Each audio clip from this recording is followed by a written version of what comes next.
Welcome back to New Rockstars. I'm Erik Voss, and this is a breakdown of the trailer for Deadpool and Wolverine. After reacting to this trailer in yesterday's video, I immediately went to work for 8 straight hours, breaking down this trailer frame by frame for every Easter egg, every detail. This is my glorious purpose, and I worship at the altar of Marvel Jesus and his whole crusade to save the MCU with a bunch of TVA bullshit. So here for you is my maximum effort. And if you want to discuss this trailer with me in person, and if you live in the LA area, a few tickets are still available for our live show this week on Thursday, February 15th. Link is in the description. All right, let's dive in. Happy birthday to you. All right, okay. It's been a challenging few years, for sure, but I'm happy. That is because of each and every one of you. I'm the luckiest man alive. Make a wish, buddy. This trailer opens with Wade's birthday party. Joining Wade is Vanessa, Blind Al, Dopinder, Colossus, Negasonic Teenage Warhead, Yukio, and from the X-Force, Peter and Shatterstar. I'm also gonna assume Brad Pitt is in this room as Vanisher, because there actually is a gap on either side of Shatterstar in this Polaroid where Vanisher is probably standing. Why not just claim that Brad Pitt is in this movie? Now, this guy with the beard is named Buck. He's from the Sister Margaret's Mercenaries bar in the scene from the Deadpool 2 Super Duper cut when Wade was mourning the death of Vanessa and his inability to kill himself. According to the Kubler-Ross model, denial is just one of the 5 stages of grief. Jesus Christ, Buck.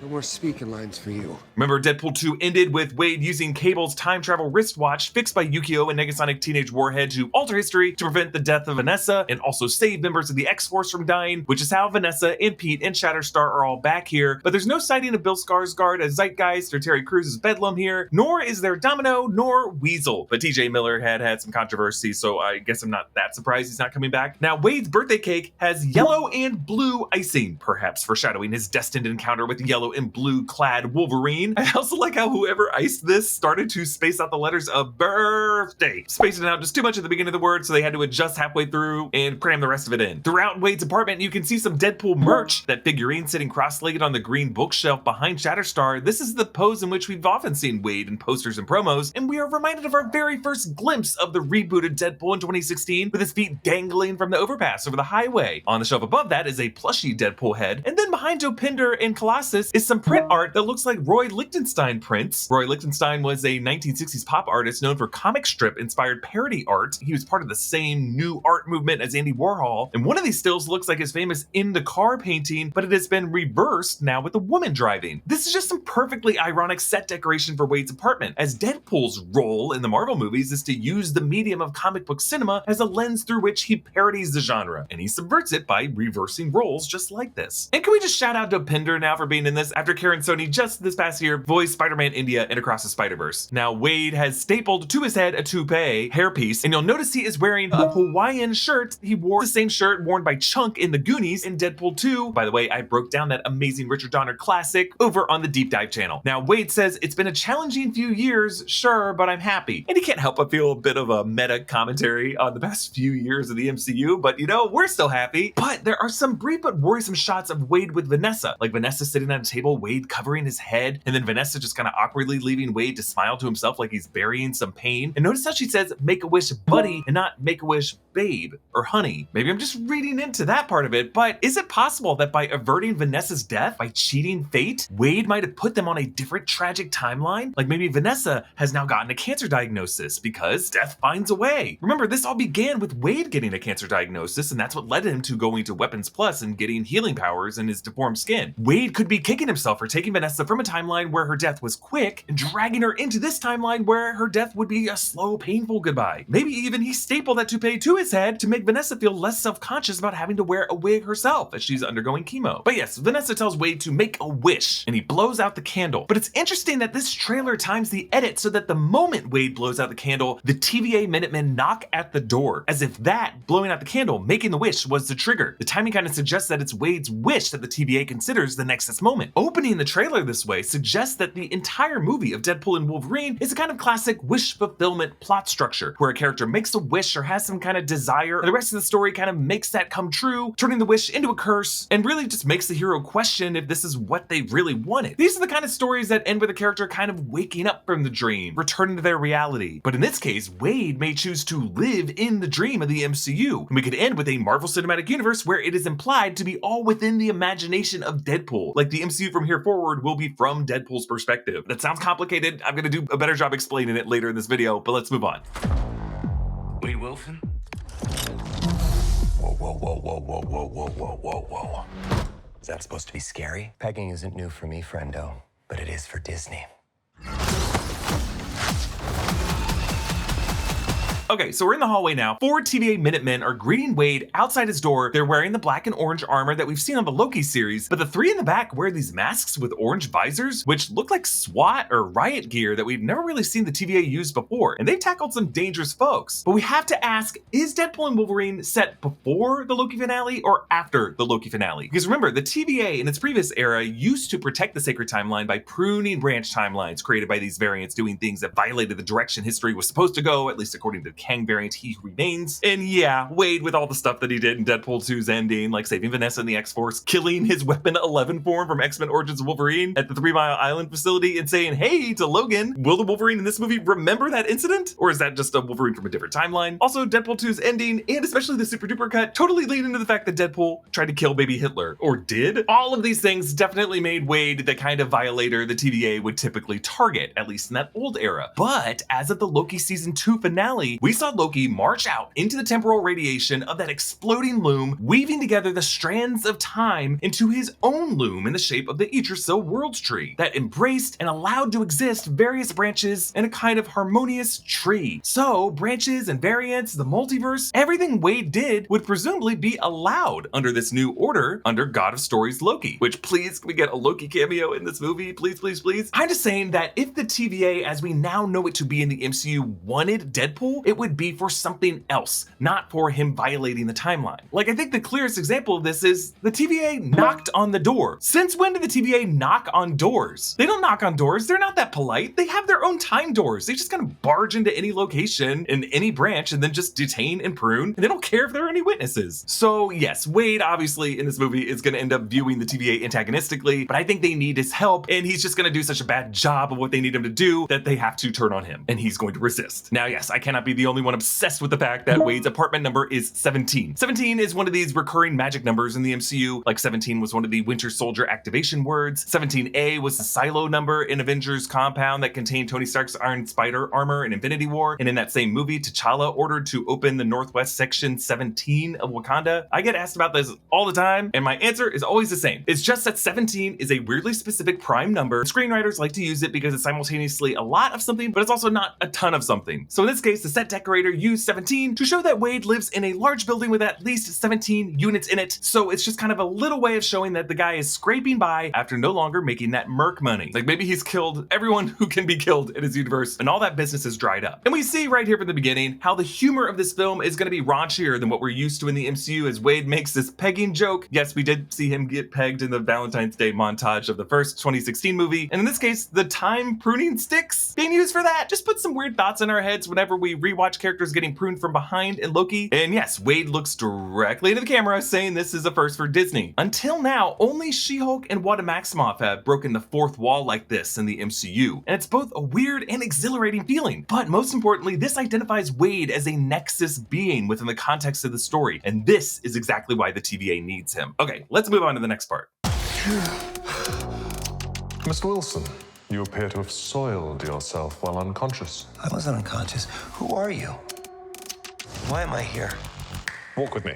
Now you see Wade with pins and staples still in his scalp, with the chunks of the wig still attached. He wakes up in the TVA interrogation room, sitting across from Matthew Macfadyen, whom closed captions confirm is playing a character named Paradox. Paradox is one of the many TVA agents in Marvel Comics, like Mr. Ouroboros or Mr. Mobius. But Paradox comes from She-Hulk, Volume 2, Number 3, when he rules over a case involving Jen Walters after she warned Hawkeye of his impending death. This trial ends with the death of Mr. Paradox and Mr. Ouroboros when they're killed by the villain Clockwise. Macfadyen is known, of course, as Tom Wamsgans from HBO's Succession, but here the actor is using his natural English accent that true Macfadyen fans know from his role as Mr. Darcy in the 2005 Pride and Prejudice. The way, though, he just lingers on the word soiled with that whiff of disgust, it's just perfect. It's exactly what Tom Wambsgans would say to cousin Greg when he would stuff the break room snacks in the dog poo bag. Now, Wade says he wasn't unconscious when he soiled himself. Solid joke, but we are left wondering why Wade would be asleep or even fake being asleep and get away with it, as normally the TVA detainees are not like knocked out. Normally they're forced through the same processing steps, put into TVA inmate attire after being processed. Wade is allowed to stay in his clothes here. He's not being treated as a temporal prisoner the way Loki and Sylvie were. Also, this room is pretty different from the other interrogation rooms we've seen in the TVA. It's the color green, and that's important because the TVA is specifically color-coded so that orange is for the security level, green is for the clerical/admin level, and gold is for the legal level. So Wade is not being detained as a security matter, he's being taken directly to the level where the TVA archives are. On to the next clip.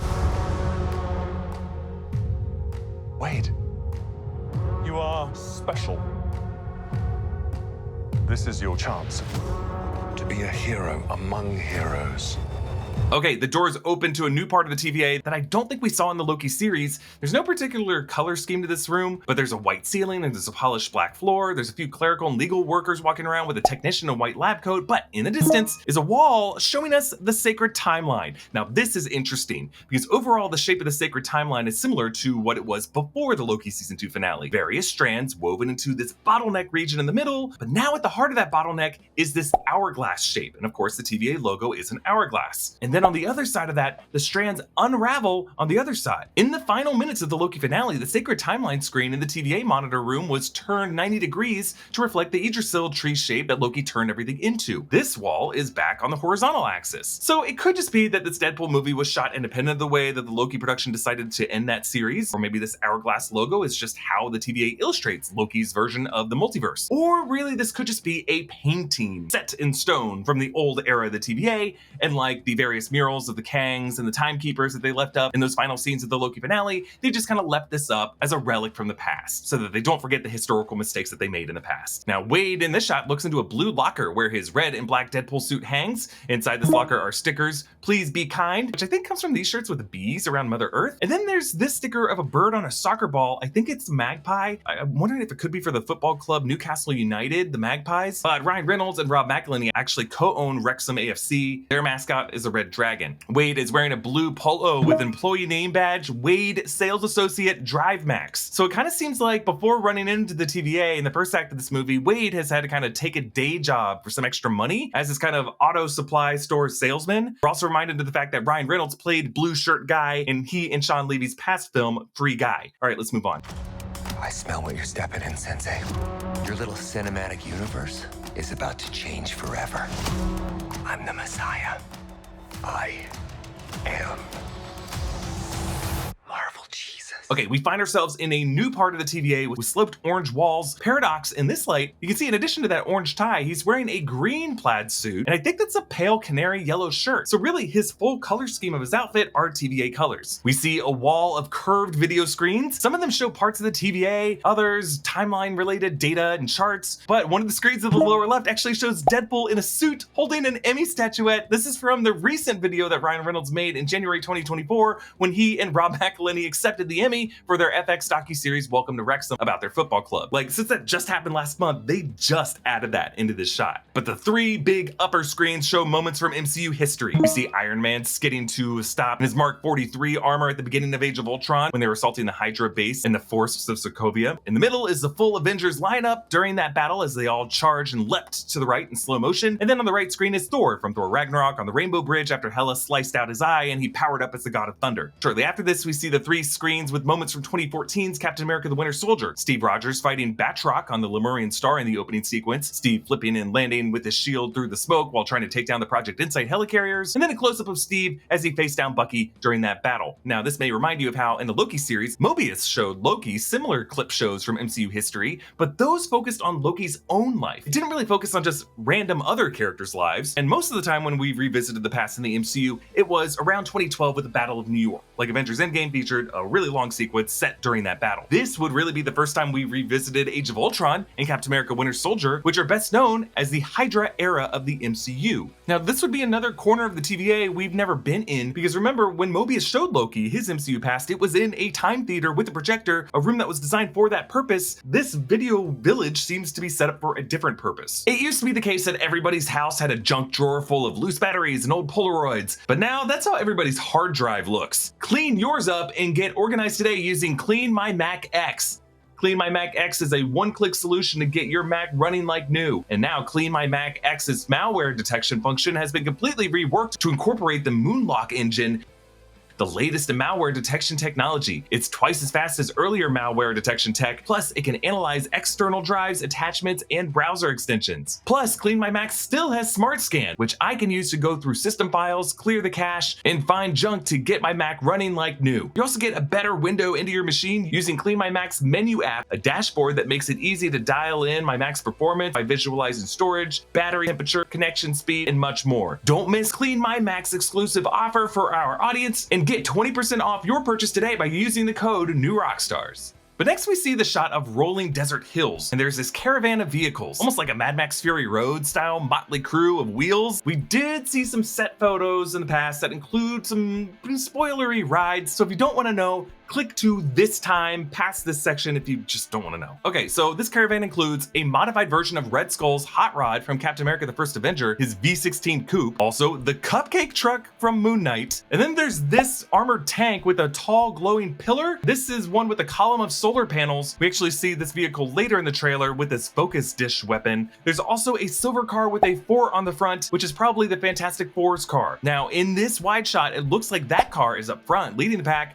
Red Skull's hot rod is second from the back. The cupcake truck is right in front of that. We do see these vehicles later in the trailer. The cupcake top of that truck is in the far left of the shot, and it really seems like the purpose of these vehicles is to tow these metal spherical cages. I wonder if the light and the loudspeakers we see atop that tank are meant to draw Alioth, and they put human bait in the cages. So based on later shots of these vehicles in the trailer, I think this will be the group that Aaron Stanford Pyro is with. Perhaps some other erased X-Men and Fox Marvel Universe heroes who got pruned to this wasteland, and they're just driving vehicles from all kinds of Marvel realities. I'm pretty sure this wasteland is the Void from Loki, but the Void that we saw on that show was like a grassland that looked like the volume set, honestly. This looks like a real landscape and it looks great, but it must be like a different part of the Void, one where there's not even grass or any kind of vegetation left. Next, we get this shot of this cryptic bald figure. I believe this is Emma Corrin's character. Emma Corrin played Diana Spencer in the middle seasons of The Crown. Emma Corrin has been speculated to play Cassandra Nova, who is the evil twin sister to Charles Xavier, who engaged him in a psychic battle while they were both in the womb, and Charles defeated her,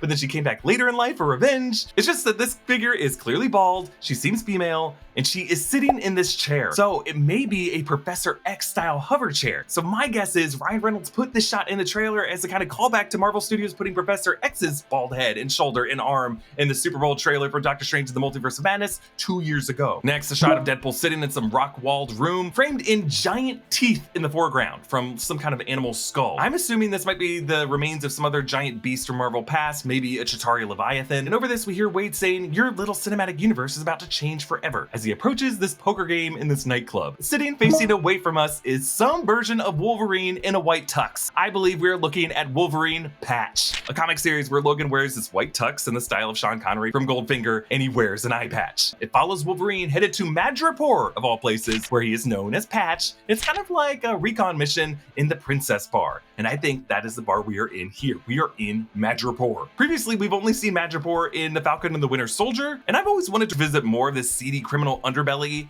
But there are like two parts of Madripoor. There's like the poor criminal element, and then there's the wealthy elite, the characters that I guess like Sharon Carter are a part of now. But look at the exact framing of the shot. You'll notice that Wolverine Patch is perfectly blocking whoever the dealer is directly across from him. I am wondering if this is going to be revealed as Remy LeBeau, Gambit. Now, Taylor Kitsch played Gambit in a New Orleans card game in X-Men Origins Wolverine, but in this case, it could be Channing Tatum in the role, as his Gambit movie never made it out of development hell. You could totally imagine him showing up in this movie. Wade tells Paradox that he is the Messiah, Marvel Jesus. Marvel Jesus. And yeah, just hearing him say the word Marvel is kind of odd in the MCU when it's referring to the Marvel Cinematic Universe. And yes, this isn't weird for Deadpool. He always makes meta jokes and makes fun of himself, but it is just weird to hear it in the MCU. But I think it's great because I believe that the reason Paradox and the TVA need Wade Wilson is that he is a special kind of Nexus being who can see reality for its cinematic framing. Beings like Deadpool and She-Hulk understand that they are in a movie universe. They are capable of commenting on it. And as we saw with She-Hulk and the Kevin robot, they are capable of suggesting changes to retcon and fix things that do not make sense. I think Paradox is going to explain that movie universes like the MCU and the Fox X-Men universe used to be strong and stable, but the more characters were prematurely killed off or inexplicably resurrected or histories were retconned or just crappy adaptations happened, this created plot holes that weakened the continuities and really were the underlying causes of these in-universe incursions. Incursions like the one caused by Wanda in Strange and Multiverse of Madness, by Peter Parker in Doctor Strange and No Way Home, the incursions we saw in the Marvels. While these characters sparked the incursions and caused the spillovers, what led to those floodwaters rising was the erosion of logic in each of these universes. Each continuity got so strained that the border between these realities just started to chip away, and that the only way for the powers to be to heighten would be crossover events. So really this is going to be Marvel Studios' way of making fun of that trend and making fun of all of Marvel past, not just the MCU, but Fox Marvel that Kevin Feige was also a part of behind the scenes making a lot of those decisions, as well as the Sam Raimi Spider-Man trilogy. And they're going to do it within this logical construct and rules set by the TVA. So I believe Deadpool's mission in this movie is going to be to use the TVA to go back in time and fix every plot hole in every past era of Marvel. MCU, Fox Marvel, Sony Marvel. His goal will be to fill the plot holes, to patch the continuity. And this is going to take him on a journey of revisiting the banished misfit toys from throughout the multiverse, from all these movie universes who were just sadly erased from memory, as well as plot lines that just never had a chance. He's going to fix the MCU and the Fox Marvel universes, and that's why he considers himself this messiah figure, this Marvel Jesus. Only he could do it, and he's probably going to fail, and that's going to lead to Secret Wars. All right, let's move on.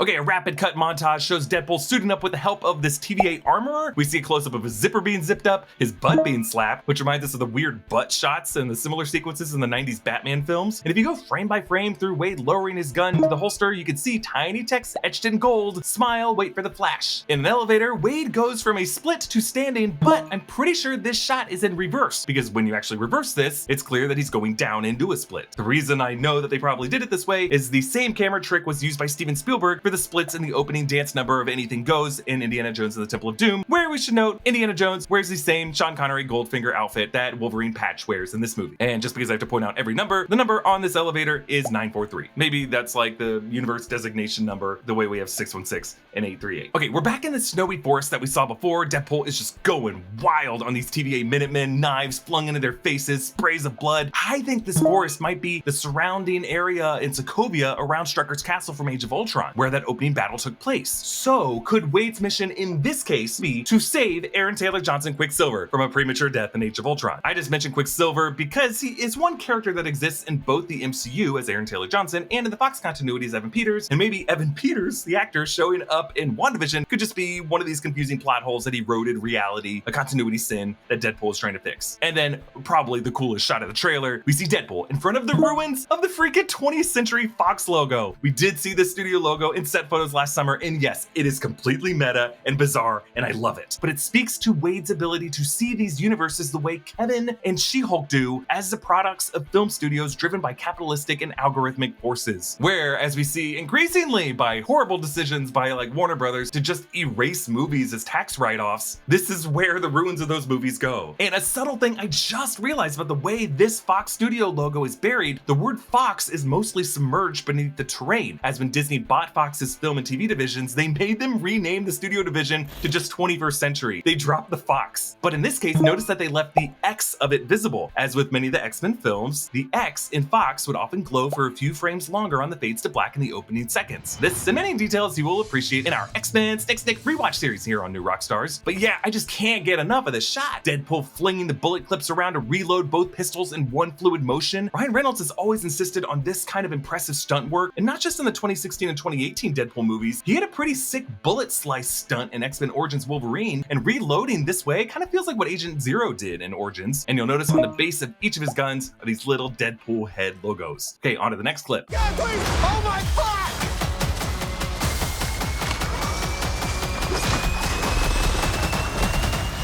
God, I love this part. Wait! Okay, a TV Minuteman whose wrists are chained begs for Deadpool to cut him loose as others flee, and then he's snatched up by purple smoke. This is Alioth, the consumer of pruned people and things from the Void in the Loki series. So this is definitely the Void. We didn't really see Alioth in Loki season 2, but in the last shot of Renslayer, she was facing down Alioth, so does that make a Renslayer cameo even more likely in this movie? Now, in the closed captioning, Wade's response is, "Oh my f***." But while they censor it in the text captions, they do not censor it in the audio of this trailer. Please! Oh my fuck! So did Deadpool sneak the first F-bomb in a Marvel trailer? This armed scavenger in this Void location wears a gas mask while this armored vehicle unfolds this dish. I wonder if this is a kind of sonic cannon, maybe an Alioth repeller, maybe like the sonic cannons used on Hulk and then were later equipped on Tony Stark's drones. Now, a few people are wondering if these people with metal masks and hooded cloaks, that one of them could be Dr. Doom. No, I don't think this is Doom. It's just not how Marvel Studios would introduce Dr. Doom to the MCU, but I do think under these masks will be some interesting VIPs from Marvel past. And I do have to point out here that on the background on the left, I'm pretty sure that is a crashed helicarrier. We did see one of these helicarriers in the Void in Loki season 1 episode 5. Now in this sequence, Deadpool goes out the back windshield of a car, and later we see him on the inside of the car, the upholstery covered in blood. Then there's this quick shot of Aaron Stanford, Pyro from X2 and X-Men The Last Stand. He has goggles around his neck, and I may be wrong, but those kind of look like the bracers and straps of Captain America's uniform. You know, like the one that he tightened while he was fighting Thanos? So is there like a dead Steve Rogers pruned down here and they picked pieces off of his body? If this gang of bandits includes Pyro from past eras of X-Men, who else would be in this group under these masks? Could be any of the supporting players. Sean Ashmore, Iceman, Anna Paquin, Rogue. We know from set photos that there's gonna be some form of Tyler Mane Sabretooth coming back. Jennifer Garner is confirmed in the cast as Elektra from the Ben Affleck Daredevil era. Maybe we even get Chris Evans, but instead of Steve Rogers, as a previous era Johnny Storm. I'm just saying it could be anyone. Okay, onto the final part of this trailer. Don't just stand there, you ape. Give me a hand up. Nope, I'm actually okay. Thank you very much. Okay, Deadpool gets tossed through the wall and lands on the ground. The shadow of Wolverine approaches and releases his claws in a beautifully rendered snick.